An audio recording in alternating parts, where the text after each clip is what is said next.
हाय दोस्तों, मैं हूँ प्रगति और स्वागत करती हूँ आप सबका मेरे इस यूट्यूब चैनल पे जिसका नाम है खुशी मोटिवेशन।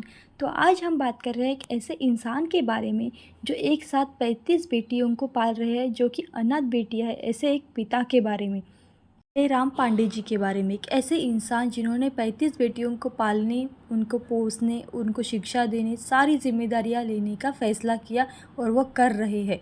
हरे राम पांडे को हाल में आपने महानायक अमिताभ बच्चन के शो में कौन बनेगा करोड़पति में देखा होगा। वह झारखंड के देवघर के नारायण सेवा आश्रम चलाते हैं। 35 अनाथ बेटियों को वह पिता की तरह पाल रहे हैं। हरे राम पांडे झारखंड के देवघर में रहने वाले हैं। उन्होंने अपना पूरा जीवन 35 बेटियों के लड़कियों को पालन पोषण और शिक्षा के लिए समर्पित कर दिया है। ये उन्हीं सभी लावारिस हाल में झारखंड के झाड़ियों, जंगलों और ट्रेनों में मिली थी। वह देवघर के नारायण आश्रम सेवा चलाते हैं। हाल ही में हरे राम पांडे बॉलीवुड के महानायक अमिताभ बच्चन के शो कौन बनेगा करोड़पति में पहुंचे थे। जब उन्होंने इन बच्चियों की कहानी सुनाई तो अमिताभ बच्चन जी की आंखें भी नम हो गई। 2004 में बदल गई थी उनकी जिंदगी। 9 दिसंबर 2004 को हरे राम पांडे का जीवन हमेशा के लिए बदल गया। उन्हें एक जंगल में नवजात बच्ची लावारिस हालत में मिली। उसकी स्थिति बहुत ही ज़्यादा खराब थी।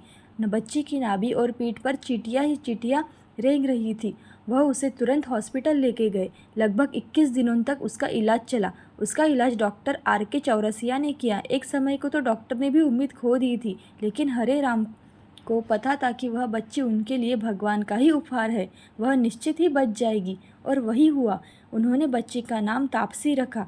आज वह 19 साल की हो चुकी है। वह हरे राम पांडे की 35 बेटियों में से एक है।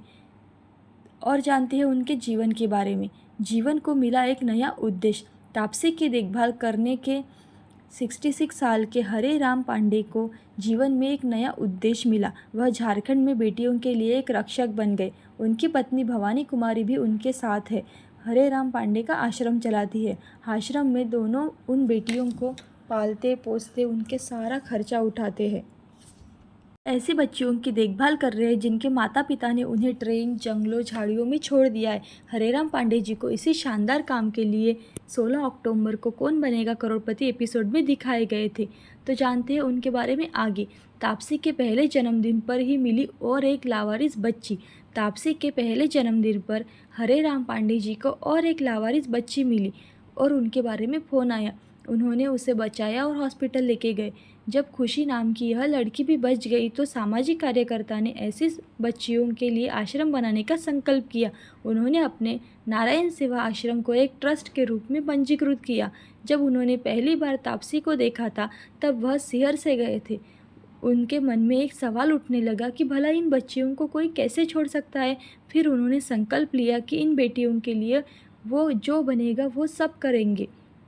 अपनी बेटियों को तरह पालते हैं वो उन लड़कियों को। सालों से देवघर में स्थानिक प्रशासन के साथ आसपास के लोगों और रेलवे पुलिस को जब भी कोई लावारिस बच्ची मिलती है तो वो हरे राम पांडे जी को बुलाते हैं। हरे राम पांडे जी को बच्चियाँ बाबा कहकर बुलाती है। उनकी पत्नी भी हर बेटी को अपनी बेटी की तरह प्यार दुलार करती है और घर में उसका अच्छे से स्वागत किया जाता है। वे स्थानिक लोगों की मदद से उन बेटियों को अपनी लड़कियों की तरह पालते पोसते हैं और शिक्षित करते हैं। तापसी और खुशी अभी जूनियर कॉलेज में पढ़ रहे हैं। वे डॉक्टर बनना चाहती है। 150 से 200 किलोमीटर दायरे में उनके जैसा कोई ट्रस्ट नहीं है। यही कारण है कि हर कोई उनसे संपर्क करता है। आप सोच रहे होंगे कि इतना बड़ा परिवार पालने के लिए उन्हें खर्चा भी बहुत आता होगा। जी हाँ, सच है। तो जानते हैं उनके परिवार के बारे में। हरे राम पांडे के लिए इतने बड़े परिवार को पालना पोसना कोई आसान बात नहीं है, क्योंकि वो 66 साल के हैं। हर महीने उन्हें कम से कम 1.5 से 2 लाख रुपए तक का खर्चा आता है। वह अपनी गायों पर भी प्रति माह 20,000 रुपये खर्च करते हैं। इनमें मध्य स्थानिक लोगों से बहुत मदद मिलती है। वे उनके जीवित रहने के ही कारण हैं। कुछ वर्षों तक वो कंपाउंडर के रूप में काम करते थे, लेकिन वहाँ पर भ्रष्टाचार हो रहा था जो कि उन्हें बिल्कुल पसंद नहीं आया। और फिर कुछ साल पहले ही उन्होंने अपनी नौकरी छोड़ दी और अपनी पुश्तैनी ज़मीन की वह खेती करने लगे। अब उन्हें उम्र हो गई है तो वह करने में भी काफ़ी दिक्कतें होती है। फिर भी वो 35 बेटियों की जिम्मेदारियाँ ले रहे हैं, उन्हें पाल पोस रहे हैं और अपना आश्रम भी चला रहे हैं। ऐसे ही हौसले और जज्बे की कहानियाँ सुनने के लिए खुशी मोटिवेशन को लाइक शेयर सब्सक्राइब ज़रूर करें। Thank you so much.